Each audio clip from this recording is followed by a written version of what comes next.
भी जद्दोजहद लगभग 2 साल से ज्यादा पीएचई कर्मचारी भी जो है वो रेगुलराइजेशन की डिमांड को लेकर हड़ताल पर बैठे हुए हैं। ऐसे में हर बार संसद में आवाज जरूर गूंजती है, लेकिन इस बार जो है वो दबाव बनाने का पूर्ण रूप से प्रयास किया गया है। जम्मू रियासी सांसद जुगल किशोर द्वारा, जिन्होंने की संसद में आवाज उठाई है कि हमारे जम्मू कश्मीर में अस्थायी कर्मचारी को जो है वो नियमित किया जाए। हम बात भी करेंगे, हमारे साथ कुछ पीएचई के अस्थायी कर्मचारी हैं जो लगभग 2 साल से ज्यादा जो है अपनी इस डिमांड को लेकर यहाँ पर हड़ताल पर बैठे हुए हैं। सबसे पहले तो टेक वन चैनल का बहुत बहुत धन्यवाद। पहली बार ऐसा नहीं हुआ है, ये लगातार 2021 से हो रहा है और 2021 में हमने मेमोरेंडम एक जुगल जी को दिया था।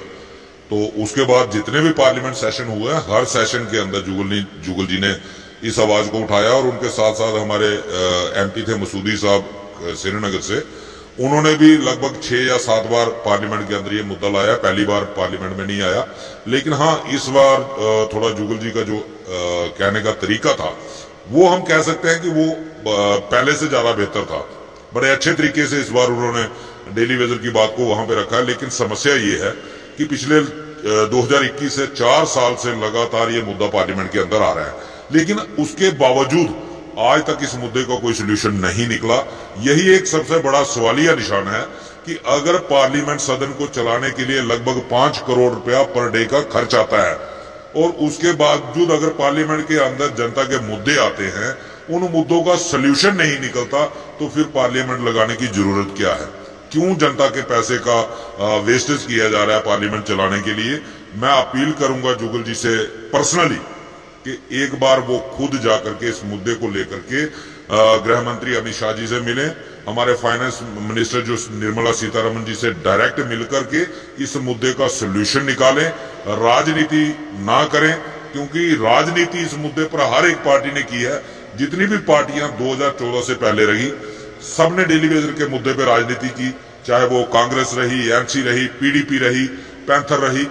और एक बहुत बड़ा उम्मीद जो भरोसा जो है डेली वेजर ने भाजपा पे जगाया था। डेली वेजर आज 11 सालों के बाद आज भी उसी जगह पे खड़ा है जहां 2014 में खड़ा था।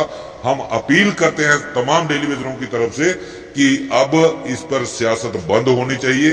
सिर्फ सियासत के लिए बयानबाजी ना करें, इस मुद्दे का जल्द से जल्द सोल्यूशन करें, क्योंकि जुगल जी बहुत बड़े पद पे बैठे हैं और रूलिंग पार्टी के सांसद है। वो चाहें तो कुछ भी कर सकते हैं, सिर्फ सिंसेरिटी की जरूरत है, ईमानदारी की जरूरत है। और इन लोगों के साथ अगर वो इनको अपना समझते हैं तो उनको इसको मसले को सीरियसली लेके इसका सोल्यूशन निकलवाना चाहिए।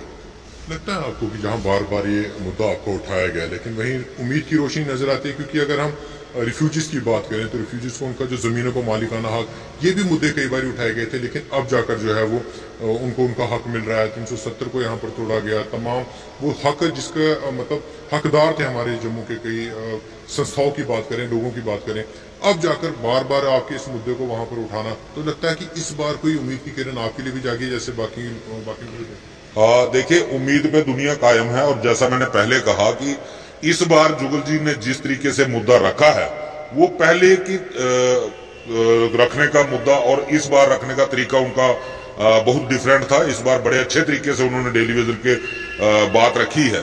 तो उम्मीद करते हैं कि वो इस, जैसे मैंने कहा कि इस मुद्दे को सोल्यूशन तक लेके जाएं, ताकि डेली वेजरों को भी फायदा मिले, उनके बच्चे अच्छी एजुकेशन हासिल कर पाएं, वो अपने घरों में 2 वक्त की अच्छी रोटी खा सके, और उसके साथ साथ जुगल जी को भी इस चीज का फायदा हो और भारतीय जनता पार्टी को भी इसका बेनिफिट मिले। बेनिफिट की बात करें, चुनाव आने वाले हैं, तो यदि अगर रेगुलराइजेशन ना चाहिए, अगर आपकी सैलरीज को डबल कर दिया जाता है, तो क्या उस पर आश्वस्त रहने वाले हैं या इसी मुद्दे पर आप टिके रहेंगे? नहीं, रेगुलराइजेशन हमारा मेजर डिमांड है।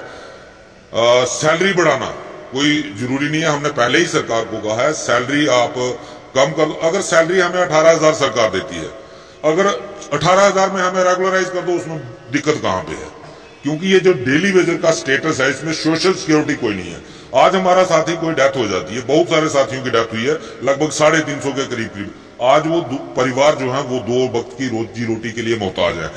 हमें सोशल सिक्योरिटी चाहिए, जो कि सरकार का दायित्व बनता है। रोटी, कपड़ा, मकान, शिक्षा और स्वास्थ्य सुविधा, ये सरकार की जिम्मेदारी बनती है। और अगर हमें परमानेंट कर दिया जाता है तो तभी ये बेनिफिट हमें मिल सकते हैं। अदरवाइज हमारी सोशल सिक्योरिटी, सैलरी बढ़ाने से सोशल सिक्योरिटी नहीं होगी। हर बार की तरह